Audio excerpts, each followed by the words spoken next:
Did Tucker Carlson get fired from Fox News because he likes pineapple on his pizza? That was the last thing that he did Friday night before he ended his show, is he had somebody over to highlight the good deeds that they had done and to enjoy some pizza. And this is kind of how that played out Friday night as Tucker's last segment. Tonight, we interviewed a heroic pizza delivery man called Tyler Morrell, and ever conscious of the opportunity to use our job to get free food, we thought we'd like to taste your pizza. Tyler Morrell joins us in studio. He will deliver literally anywhere. Tyler, it is so great to meet you in person. A couple Coco's pies. So these are from Coco's, established 1978. Everybody loves Coco's Pizza. That's right. Where's Coco's based? Aston, Pennsylvania, and Delaware County. Delaware County, Yep. Best part of the state. I think we have a special cheese pies. We have a special pie for you here. Here's Tucker's pie. So I am, as you can likely tell, a pizza aficionado. I was a pizza delivery boy for 2 years. Is it warm at all? Yeah, it's totally warm. These warmers are just like one of the great wonders of science. And this is sausage. That's sausage and pineapple. And really quick, as a pizza professional, do you look down on this order? Is this? I do. I think that I consider a criminal. I knew you did. So is that why Tucker Carlson got let go from Fox News? Because he likes pineapple on his pizza? Full disclosure, I like pineapple on pizza. However, I don't think I'd go with the sausage route. I'm more of a pineapple Canadian bacon type of guy. But listen, I haven't had that type of pizza in a long time. There's all kinds of other different types. Now, this is a big deal. Tucker Carlson being let go from Fox News leaves a huge hole in that network at that time slot. He had the largest viewership of all of cable news at that time, was very popular, very controversial, somebody who didn't just highlights what he saw as bad things that Democrats were doing. He also highlighted the bad things he saw that establishment Republicans doing. And I think that's one thing that a lot of people were drawn to Tucker Carlson over, was the fact that he did indeed not hold any punches when it came to the Republican establishment, what some characterize as the war machine, and the neoconservative, neoliberal base that is advancing these types of things. He was also very critical of the January 6th narrative that was being put out there, trying to highlight, even with tapes that he got from House Speaker Kevin McCarthy, to essentially show that, for instance, even though it was short-lived as far as how many tapes people actually got to see that Tucker Carlson produced, he did show that the so-called shaman, QAnon shaman, was not a violent insurrectionist. So that is, a couple of weeks ago that happened, several weeks ago. Is that what fed into this? His coverage of the January 6th incident? Was it his coverage of the Ukraine war, seeming to buck a lot of the establishment neoconservative and neoliberal voices? These obviously are some interesting times, but it's not just the speculation about January 6th. You've also got the issues brought up in the Dominion case, where the voting system sued Fox News, and Fox News settled for like $750 million. But even there, Tucker was one of the only hosts that was not just critical behind the scenes of the claims that, say, Sidney Powell was making back after the 2020 election. He was also a critic behind the scenes of Sidney Powell. If you remember, Sidney Powell was saying that Dominion was flipping votes and all kinds of other allegations. And after a few days, Tucker Carlson was out saying if Sidney Powell doesn't show the receipts, she needs to be quiet. And the receipts never came, and so on. So I don't think the Dominion thing directly played into it. Maybe it's a financial thing. If you're losing $750 million, then you might not be able to afford your highest-rated show, which also brings in a kind of cascading event of advertisers. Are advertisers going to stick around if Tucker Carlson is no longer there? But you did have something interesting happen on Sunday when AOC, Alexandria Ocasio-Cortez, appeared on MSNBC with the former Biden spokesman, Jen Psaki, and had this to say about Tucker Carlson. Federal regulation in terms of what's allowed on air and what isn't. And when you look at what Tucker Carlson and some of these other folks on Fox do, it is very, very clearly incitement of violence. Very clearly incitement of violence. And That is the line that I think we have to be willing to contend with. Federal regulation. So again, Alexandria Ocasio-Cortez alleging that Tucker Carlson and Fox News are inciting violence just by providing a different voice, a different narrative. And she even went to go as far as to say he should be regulated. People are pointing to that, saying, well, AOC kind of telegraphing this idea with the establishment types at Fox News going against Tucker Carlson. But then you have the whole January 6th Ray Epps cloud, where Carlson was very adamant in highlighting what he saw as the possibility. Ray Epps, if you're not familiar with him, he was the guy outside the Capitol on January 6th yelling to people, we need to go into the Capitol. I don't care if I get arrested. We need to go into the Capitol.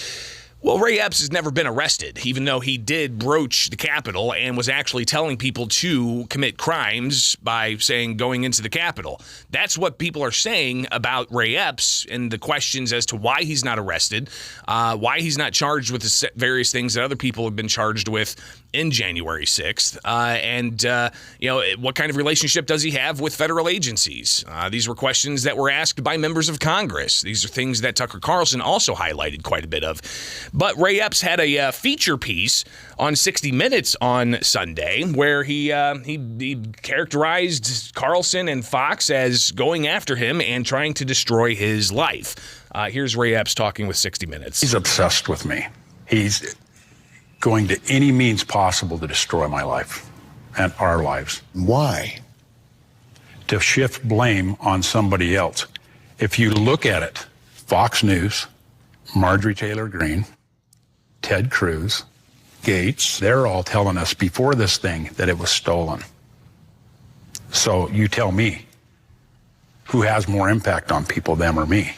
So, again, kind of interesting to see how this is all playing out and all the speculation that there is and the various pieces that there may be involved. But it's something I think the dust has continued to settle here.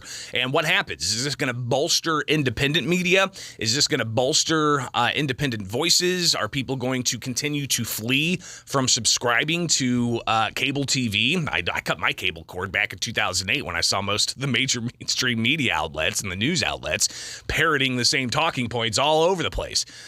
So is this an opportunity for a true independent media expansion? And I think that comes with a variety of different things. We'll continue to talk about this coming up, and I want to hear from you as well at 217-629-7970. Your thoughts on all of it.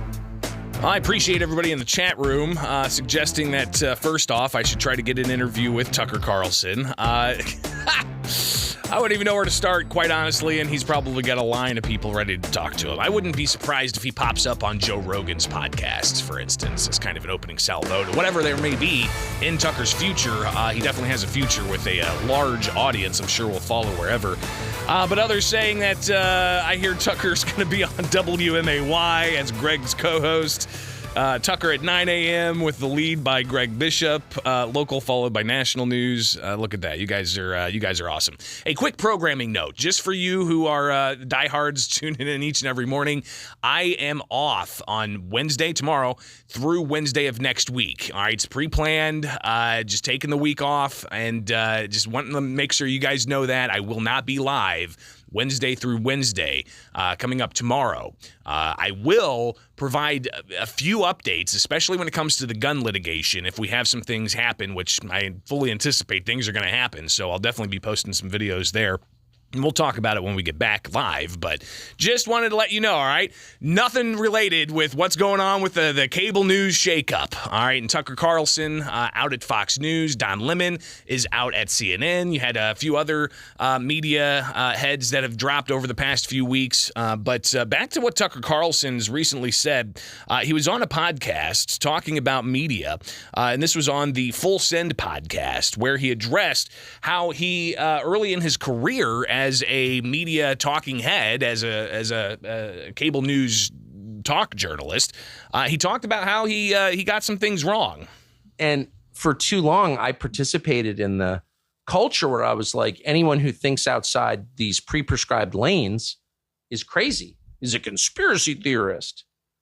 And I just really regret that. I'm ashamed that I did that. And partly it was age, partly it was the world that I grew up in. So when you look at me and you're like, yeah, of course they're part of the means of control. I'm like, that's obvious to you because you're 28, but I just didn't see it at all. And I'm ashamed of that. Isn't that what the media tries to do, though? It's their only purpose. Right. They're not here to inform you. Really? Even on the big things that really matter, like the economy and war and COVID and like things that really matter that will affect you. No, their job is not to inform you. They are working for the small group of people who actually run the world. They're their servants. They're their Praetorian Guard. And we should treat them with maximum contempt because they have earned it. So, again, that's Tucker Carlson talking with the Full Send podcast not too long ago about media and how he used to kind of fall into that you have to follow this narrative or else. And he broke away from that after hearing more voices and so on. So an interesting kind of delve into Tucker's philosophy in covering news and whatnot. But to Don Lemon, no longer at CNN. A lot of people saw this coming. It has been a rocky couple of months for Don Lemon. I don't really think many people care, but Don Lemon apparently in hot water, according to the New York Times, that an interview he had with a Republican that's running for president got a little hot when they were talking about race. And in particular, I'll just play this last minute or so of this clip of Don Lemon and Vivek Ramaswamy essentially going at it over the issues of race. Did not play a big role in This that. is just historical fact. It's but not historical fact. The part that I Just find because you say it's historical the fact, part that it's I not find historical insulting is when you say today Black Americans don't have those rights after we have gone through civil rights revolution in this country. You are sitting here telling an African American about the rights and what you find insulting about the way I live, the skin I live in every day. Here's where you and I have a the different freedoms point that of view. Black and white that Black people don't have in this country, and that Black people do have. Well, here's where you and I have a different point of view. I think we should be able to express our views regardless of the color of our skin. We should have this debate I'm not saying you without shouldn't me express your regarding you views, as a but I think black it's man, insulting that but you're me sitting regarding you here- as a fellow citizen. That you're That's what I sitting think we should here, say. whatever ethnicity you are, explaining to me Whatever ethnicity I am, about I'll what tell it's you- like to be Black in Whatever America. ethnicity I am, I'm I'll tell sorry. you what I am. I'm an Indian American. I'm proud of it. But I think we should have this debate. Black, white, doesn't matter. I think we should have this on debate. the but I think content you should- of the if you're gonna ideas. do it, you should do it in an honest way and in a I fair think- way. And what you're doing is not an honest and fair way. Okay? With- But we with- appreciate you coming on. With Thank due you for respect, that. Don, I look forward to Thank you very continuing much. that I appreciate conversation. it. We'll Thank continue you. the conversation. Thank you. Thank you so much. Thank you, Papa. We'll talk about China. Yes, let's talk about China. Next time Poppy you come looks back. uncomfortable. Oh, thank you. Much to say on declaring independence from China. Okay, Something you can can we add move on now, please? Thank you. That's Vivek Ramaswamy's like, I'd love to come back to talk about declaring our independence from China. And Don Lemon's like, oh, okay, can we move on? So Don Lemon's gone. And apparently he put out a lengthy statement on Twitter saying that, it was all, he caught off guard and all this, and woe is me. But CNN apparently tweeting out, Don Lemon's statement about this morning's events is inaccurate. He was offered an opportunity to meet with management, but instead released a statement on Twitter. So note to you younger professionals, don't burn bridges because it could bite you in the long run. But I do want to also highlight this and just wrap up this conversation about the ongoing landscape of media, right? If this is getting a lot of news, Tucker Carlson's out, largest news cable network host in the history of cable network. Don Lemon's out and shakeups all over media.